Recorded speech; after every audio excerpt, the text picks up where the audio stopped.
बिस्मिल्लाहिर्रहमानिर्रहीम। Dear student, आज का जो हमारा टॉपिक है ये है एरोमेटिक कंपाउंड और इसको हम बेंजीन भी कहते हैं। ये एरोमेटिक कंपाउंड्स जो लफ्ज़ हैं ये for the first time Kekule ने 1865 में यूज़ किया था। और ये लफ्ज़ एरोमेटिक का मतलब है aroma. Aroma mean pleasant smell. So initially वो कंपाउंड जिनका प्लेजेंट स्मेल होता था उन कंपाउंड को वो एरोमेटिक कंपाउंड कहा करते थे। लेकिन बाद में मालूम हुआ कि कुछ ऐसे कंपाउंड्स हैं जो कि एरोमेटिक है लेकिन उनका कोई स्मेल नहीं है, या बाज़ ऐसे कोई कंपाउंड है कि वो एरोमेटिक नहीं है और उनका कुछ प्लेजेंट स्मेल है।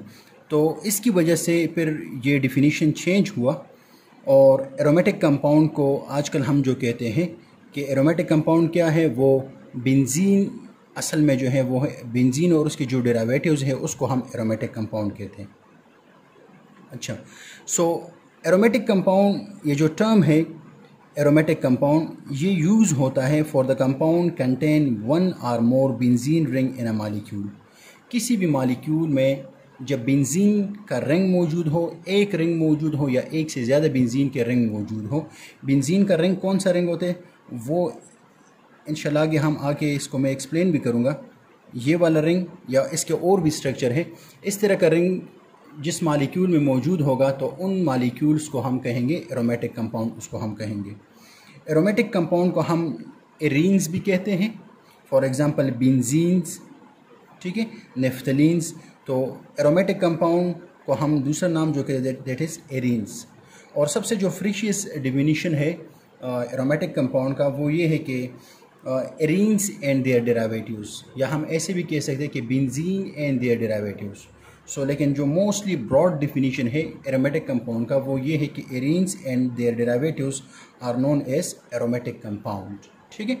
अब एरीन आप लोगों को मैंने कह दिया कि यहाँ पर हम एरीन्स के बारे में जो पढ़ेंगे असल में हम पढ़ेंगे बेंजीन के बारे में।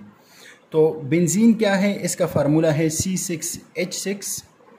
इसका ये भी स्ट्रक्चर है, ये वाला स्ट्रक्चर भी लिखते हैं, इस तरह के स्ट्रक्चर से भी लिखते हैं और इस तरह के स्ट्रक्चर से भी इसको हम लिखते हैं, ठीक है। तो इसके डिफरेंट पॉसिबल स्ट्रक्चर्स हैं, रेजोनेंस स्ट्रक्चर्स हैं, इंशाल्लाह वो आगे हम पढ़ेंगे। लेकिन यहाँ पर आप लोग को सिर्फ ये बता रहा हूँ। और हर एक ये जो कॉर्नर है ये रिप्रेजेंट करते हैं कार्बन एटम को, और हर एक कार्बन एटम के साथ एक एक हाइड्रोजन एटम यहाँ पर अटैच होता है, ठीक है। इन सारे मॉलिक्यूल्स में एक एक हाइड्रोजन एटम इनके साथ अटैच है। सब्स्टिट्यूटेड बेंजीन कौन से होते हैं? जब बेंजीन रिंग में ये हाइड्रोजन, ये वाला हाइड्रोजन या कोई भी हाइड्रोजन रिप्लेस कर दें किसी दूसरे एटम या ग्रुप ऑफ एटम, इस हाइड्रोजन को या इनमें से कोई भी हाइड्रोजन को जब एटम या ग्रुप ऑफ एटम उसको रिप्लेस करता है तो फिर इसको हम कहते हैं सब्स्टिट्यूटेड बेंजीन, इसको हम कहते हैं। और सब्स्टिट्यूटेड बेंजीन की यहाँ पर एग्जांपल क्या है? फॉर एग्जांपल यहाँ पर हाइड्रोजन को, ये बाकी जगह पर हाइड्रोजन मौजूद है लेकिन यहाँ पर ये जो एक हाइड्रोजन है इसको ब्रोमीन ने रिप्लेस किया हुआ है। इसी तरह सिमिलरली यहाँ पर हाइड्रोजन मौजूद है लेकिन एक हाइड्रोजन को इस ग्रुप ने, कार्बोक्सिलिक एसिड ग्रुप ने रिप्लेस किया हुआ है। यहाँ पर सारे हाइड्रोजन मौजूद है लेकिन यहाँ पर जो हाइड्रोजन है इसको मिथाइल ग्रुप ने रिप्लेस किया हुआ है। तो इस किस्म की बेंजीन को हम सब्स्टिट्यूटेड बेंजीन कहते हैं, ठीक है।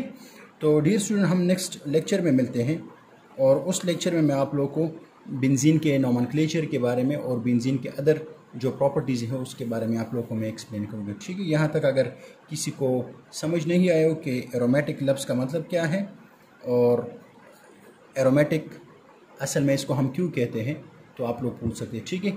और याद रखें एरोमेटिक के साथ एक बहुत इंपॉर्टेंट रूल है that is known as Huckel rule.